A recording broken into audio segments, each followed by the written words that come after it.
আসসালামু আলাইকুম। সংবাদে আপনাদের সবাইকে স্বাগত। সংবাদ শিরোনাম। যশোরে গত 5 মাসে 35 খুন সহ অসংখ্য অপরাধ আর শৃঙ্খলা পরিস্থিতি নিয়ে উদ্বিগ্ন। ছুটে এসে দেখি আমার বাইরে ওই পাশে একটা গলির ভিতর বাইরে পড়ে রয়েছে। রাজনৈতিক দলের গোষ্ঠী কিংবা সাধারণ ব্যবসায়ী প্রতিনিয়ত কিন্তু এই মার্ডারগুলো হইতেই আছে। পুলিশ প্রশাসনেরও যথাযথ ভূমিকা নাই। কৃষকদের জিম্মি করে কৃত্রিম সার সংকট তৈরির অভিযোগ, নিয়ন্ত্রণ করে মাত্র 2টি পরিবার। চাষির যখন সারের দরকার তখন বলে যে সার পাওয়া যাচ্ছে না, দাম বাড়িয়ে দেয়। ফসফেট ধরেন 1350 টাকা ডিলারতে ধরে, বাইরে নিয়ে গেলে 1800, 1900, 2000, 2200 দোকান থেকে কিনছে, কিন্তু বাইরে সারের কোনো সংকট নেই।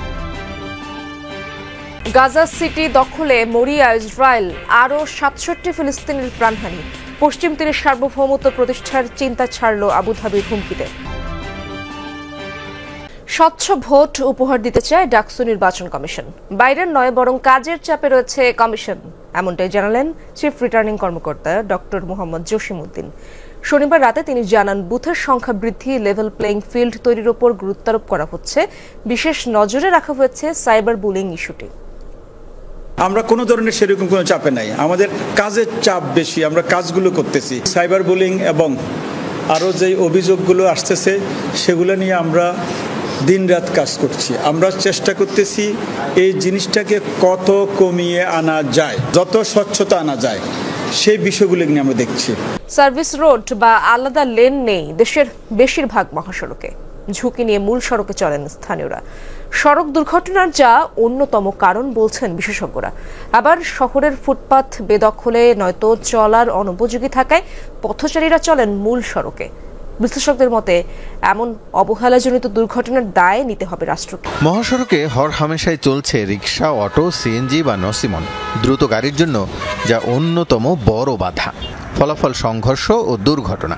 অকালে প্রাণ হারানোর খবর প্রায় প্রতিদিনকার। প্রশ্ন হচ্ছে, এত করে বলার পরেও কেন মহাসড়কে চলছে এসব যানবাহন? কেন সচেতন হচ্ছেন না স্থানীয়রা? মেন রোডে না ওইটা না চালাইলে কেমনে আপনার হত্যাটা হওয়ার বাল বাচ্চা কেমনে বাঁচামো? এটা তো সরকারের তো কর না। ওই দিক দিয়ে গেলে গা তোমার অনেক ঘুরলা, আর এমনি শর্টকাট গেলে গা তোমার শর্টকাটে গেল গা অনেক ঘুরা ভোগান্তি আর কি। এদিকে শর্টকাট হয়ে যায়, এই কারণে সবাই পথ বাঁচে। শহরের ভেতরের চলাচলে আরেক সমস্যা বেদখল বা ভাঙা ফুটপাত। রাজধানীর অধিকাংশ ফুটপাতে নামকাওয়াস্তে, পা ফেলার সুযোগ নেই, বাধ্য হয়ে মূল সড়কে চলেন সাধারণ মানুষ। জায়গা না থাকার কারণে আমরা আমাদের রাস্তা মাঝখান দিয়ে আসতে হয়। ফুটপাত আটকানো থাকলেও চলাচলের কষ্ট হয়। হ্যাঁ, এটা হচ্ছে তো। এই যে এইমাত্র একটা রিক্সায় লাগছে, একজনের সাথে কেউ সাথে ধাক্কা লাগে, ঘষা লাগে। কোথাও আবার উন্নয়নের নামে সরকারি দখল করেছে ফুটপাতের 95 ভাগ। অসহায় পথচারী ঝুঁকি নিয়ে হাঁটেন মূল সড়কে। বিশেষজ্ঞরা বলছেন, এসব কাঠামোগত দুর্বলতার দায় সরকারকেই নিতে হবে। ফুটপাত না থাকা, তারপরে আপনার সাইড ডোরগুলো না থাকা, মানুষগুলো কোনো না কোনো কারণে রাস্তার মধ্যে দিয়ে আন্ডারপাসগুলো তৈরি করেছে এমনভাবে যেখানে যে আন্ডারপাসগুলো অধিকাংশ ক্ষেত্রে ব্যবহার হয় না। ইঞ্জিনিয়ারিং যে ত্রুটিগুলো রাস্তার মধ্যে আছে সেগুলো সারানোর আসলে 2018 থেকেও যদি আপনি চিন্তা করেন, ধরেন যে এর আগে নিয়ে কোনো আলোচনাই হয়নি, 18 থেকে 25 পর্যন্ত কি পরিবর্তন হয়েছে।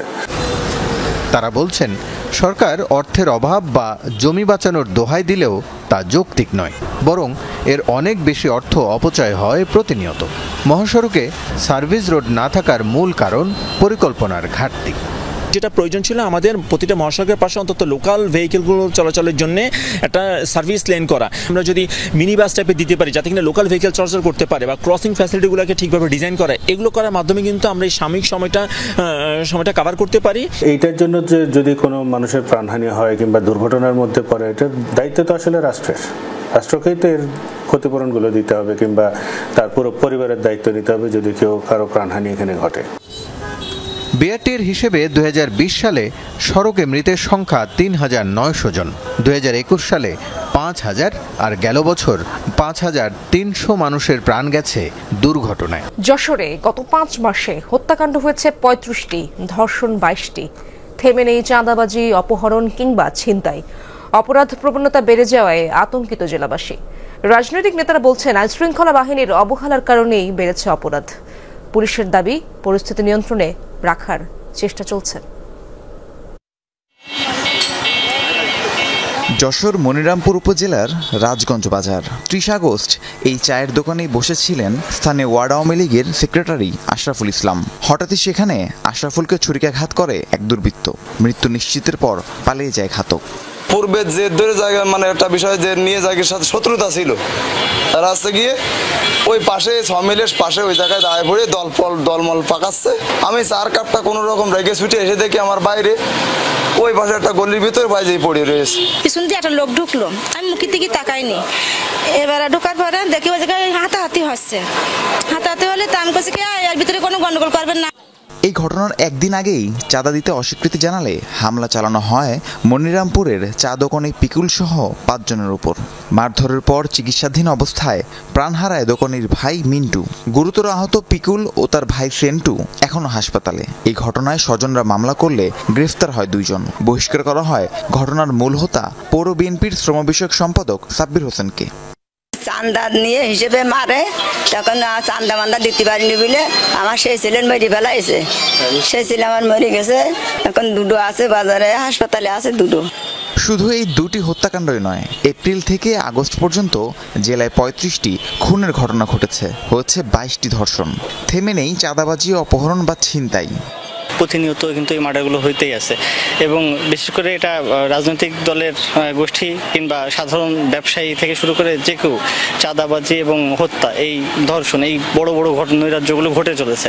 পুলিশ প্রশাসনেরও যথাযথ ভূমিকা নাই এবং রাজনৈতিক প্রতিহিংসা পরায়ণতার ফলেও এই খুন খারাপির নেপথ্যের কাহিনী এটা অনেক অংশেই দেখা যাচ্ছে। রাজনৈতিক নেতারা বলছেন অপরাধের বেশিরভাগই হচ্ছে জমিজমা বা গোষ্ঠীগত বিরোধের জেরে। পরিস্থিতি নিয়ন্ত্রণে আইনশৃঙ্খলা বাহিনীর সকল ইউনিট কাজ করছে বলে জানালেন পুলিশ কর্মকর্তা।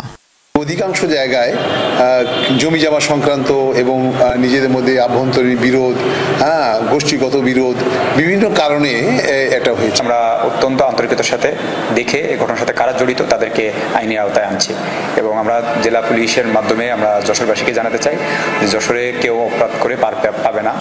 জেলায় গত 5 মাসে বিভিন্ন অপরাধে 3000-এরও বেশি আসামিকে গ্রেফতার করেছে পুলিশ। প্রয়োজনের সময় সার না পাওয়ার অভিযোগ নতুন নয়। কৃষকদের জিম্মি করে সারের কৃত্রিম সংকট সৃষ্টি করার পেছনে থাকে ডিলার, ব্যবসায়ী, সিন্ডিকেটের কারসাজি। চুয়াডাঙ্গায় এই সিন্ডিকেট নিয়ন্ত্রণ করে মাত্র 2টি পরিবার। পরিবারগুলোর একাধিক সদস্য রয়েছেন বিসিআইসি এবং বিএডিসি ডিলারের তালিকায়। এখন দাবি উঠেছে সার ডিলার নিয়োগ ও বিতরণ নীতিমালায় পরিবর্তন আনার। মাঠে আমনের আবাদ, ফসল পরিচর্যায় কৃষকের ব্যস্ততা, কিন্তু রোপণ শুরু না হতেই দেখা দিয়েছে সার সংকট।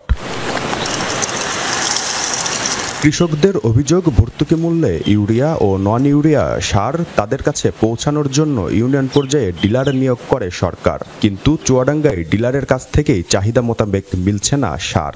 অতিরিক্ত দাম দিয়ে কিনতে হয় খুচরা দোকান থেকে। ফসফেট ধরেন 1350 টাকা ডিলারদের ধরে, বাইরে নিয়ে গেলে 1800, 1900, 2000, 2200, 400-500 টাকা বেশি দিয়ে আবার সার আছে বাইরের দোকান থেকে কিনছে, কিন্তু বাইরে সারের কোনো সংকট নেই।